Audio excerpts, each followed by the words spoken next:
Kadang hidup tuh gak ngajak debat, cuma nyuruh kuat. Padahal kita juga pengen istirahat. Jam 5 subuh, alarm bunyi lagi. Bukan bangun karena semangat, tapi karena harus pergi. Mata masih perih, badan masih sakit. Tapi kalau gak berangkat, dapur gak ngebul sedikit. Retak, motor tua, knalpot batuk. Pikiran ruwet, tapi muka harus tetep kalem. Gak boleh ngeluh, di kaca spion gue lihat muka sendiri. Bukan tua doang, tapi lelah yang udah lama berdiri. Di kantor senyum palsu jadi seragam. Bos ngomel seolah kita robot, bukan orang yang punya alam. Lembur jadi makanan, pulang bawa capek. Besok diulang lagi, hidup kayak kaset rusak ngetrek. Terlalu miskin untuk rising, terlalu tua untuk cari loker lagi. Bertahan bukan karena kuat, tapi karena gue punya yang harus gue hidupin. Terlalu miskin untuk rising, terlalu tua untuk cari loker lagi. Kalau gue jatuh hari ini, yang kelaparan bukan cuma gue sendiri.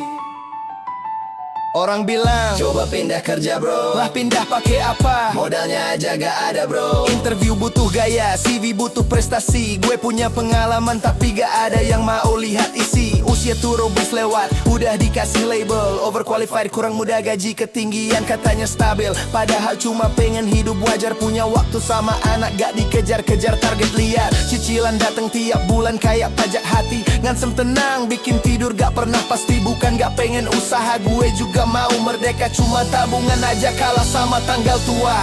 Terlalu miskin untuk rising, terlalu tua untuk cari loker lagi. Bertahan bukan karena kuat, tapi karena gue punya yang harus gue hidupin. Terlalu miskin untuk rising, terlalu tua untuk cari loker lagi. Kalau gue jatuh hari ini, yang kelaparan bukan cuma gue sendiri. Lu kira gue gak pengen bebas? Lu kira gue gak pengen bahagia?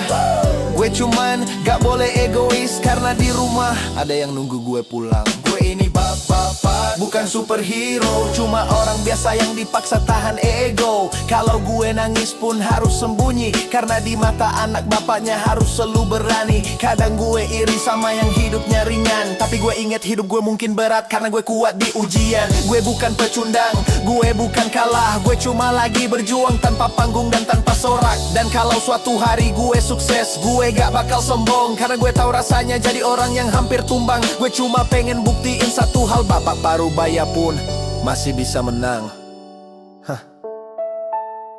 Terlalu miskin untuk rising, terlalu tua untuk cari loker lagi. Tapi gue tetap jalan, karena doa anak gue ngikutin. Terlalu